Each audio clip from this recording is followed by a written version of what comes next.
Bakit ba natin kailangan ng motorcycle dashcam? Hello guys! Welcome back sa channel. At ngayon, i-feature naman natin ang DD5 Ranger M1 Motorcycle Dashcam. Gaano ba ka-importante na magkaroon ng dashcam sa ating motor? Ang paglalagay nito is para mai-record yung mga magandang lugar na pinuntahan natin. At kagaya ko, motorcycle vlogger, magagamit ko siya para sa aking content. Maaari din itong magamit bilang ebidensya in case na magkaroon ng aksidente, wag naman sana tuwing tayo ay nagmomotor. Ito pa ang pinaka-importante para maiwasan natin ang blackmail.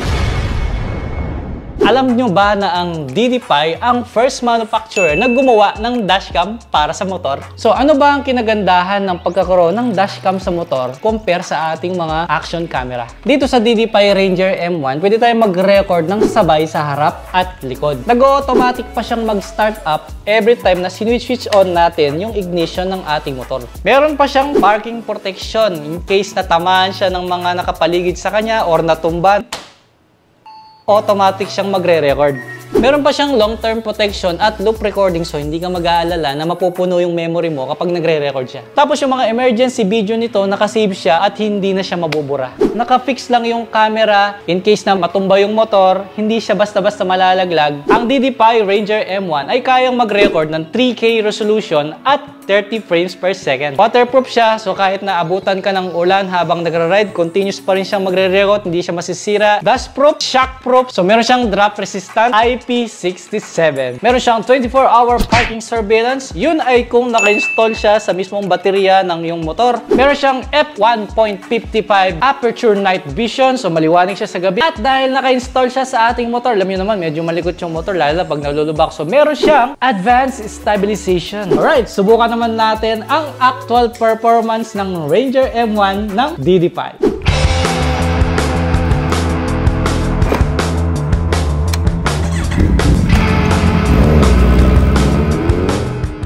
Alright, so ito naman ang quality ng Ranger M1 gamit ang ating Z1000R. So yan pong nakikita ninyo ay recorded gamit ang Ranger M1. So una, susubukan muna natin siya sa high speed kung kumusta ang video quality.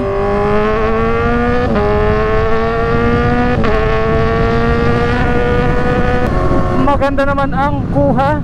So kung makikita nyo sa aking action camera, maalog yung manibela natin, no? Dahil konkreto yung kalsadang dinadaanan. So yung quality naman ng video, ayan, para sa Ranger M1. Ganyan naman yung quality ng sounds niya kapag high speed. Ang benepisyo naman ng paglalagay ng dashcam na to, bukod sa nare-record natin, pinupuntahan natin, tapos security na rin, may mga pagkakataon na hindi ako naka-record, may nangyayari sa kalsada. So doon natin magagamit yung dashcam kasi ito laging naka-record. Hindi mo na siya i-on, hindi mo na siya i-off. Basta pagka in-on mo yung bike, sasabay na siya automatic.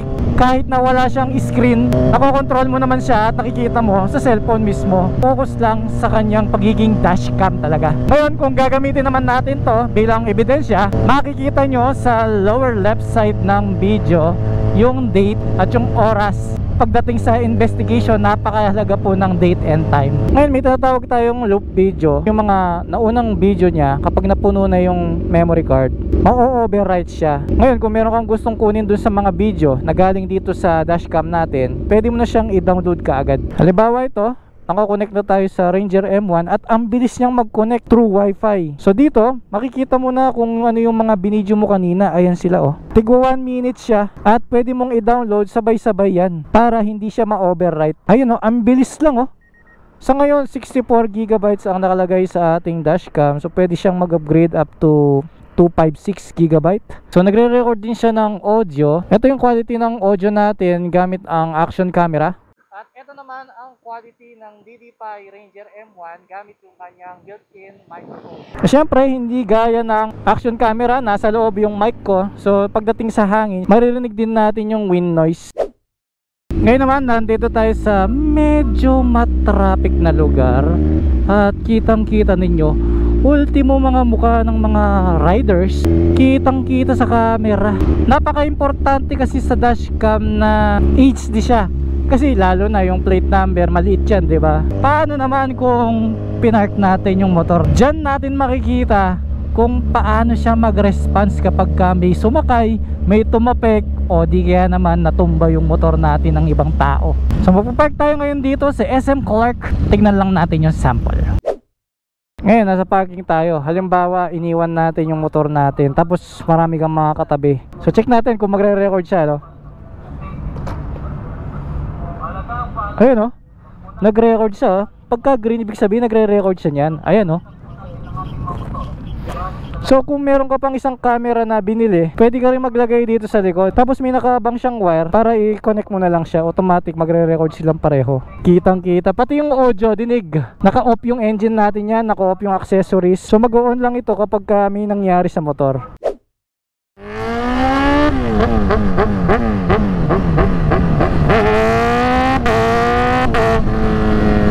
Ngayon meron din siyang option pagdating sa battery consumption. Kapag naka-off yung engine, pwede mong iset kung hanggang anong voltage siya pwedeng mag-record. So pagka na-sense niya, halimbawa 11 volts na lang, pwedeng hindi na siya mag-record nun. Or pwede rin iset mo na hanggang sa maubos yung laman ng battery. Kung ayaw mo naman i-connect rekta sa accessories ng motor, meron din siyang USB cable. So pwede siyang paandarin gamit ng USB charger na built-in sa motor. Pero kagaya nito sa Z1000, wala siya. So kinonect ko siya sa battery. Meron naman siyang user manual. Actually ako lang nag-install nito eh. Okay, so dito naman tayo sa rear camera. So dito ko siya nilagay sa may tapalodo na hindi natatakpan yung ating taillight. At nakakonect siya dun sa wire na dalawa yung output para sa harap at para sa likod. Once na in-on yung engine, pareho silang magre-record. Sabay na silang nagre-record ngayon. Ito yung sample. Alright. So kahit na may camera tayo sa likod, visible pa rin yung ating taillight. Ito naman yung sample footage ng ating rear camera. Tatapatan natin yung Montero. Ayun, kitang kita yung plate number at ang wide ng kuha ng camera. So meron tayong security sa harap at likod. Yan ang napaka-importante, dahil hindi naman laging nasa harap ang mga posibleng mangyaring kakaiba sa kalsada. Dito naman tayo sa high speed.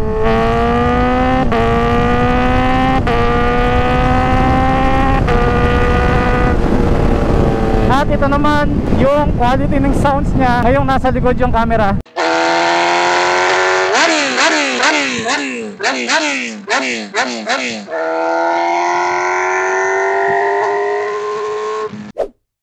Ganito naman yung kuha ng ating dashcam sa maraming ilaw. So sa ngayon, kitang kita yung mga plate number ng mga motor. For me, goods naman siya. Kailangan malinaw talaga kapag gabi. Yung mga grabing nangyayari sa kalsada is sa gabi nangyayari, di ba? Right, nandito naman tayo sa walang masyadong ilaw. Subukan natin ang quality ng Ranger M1. Ayan yung quality niya.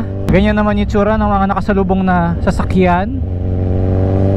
At para sa likod ng motor, check natin yung quality naman ng plate number, kung kitang kita ba. So yan yung quality. Siguro mga 5 meters away ako sa kanya. Yung medyo maliit na plate number sa tricycle, 5 meters away. Ayan, ganyan yung quality. Ito mga ginagawa ko siguradong may experience nyo rin kapag kayo ay nagmomotor. Alright, nakita na natin ang performance ng Ranger M1 ng DD5. Para sa akin, napakaganda niya kasi confident ka talagang mag-ride. May security ka pa. So sa mga interested naman na kumuha ng ganitong klaseng camera, lahat po ng links ay ilalagay natin sa description. Kaya kung interested ka, visit mo na yan.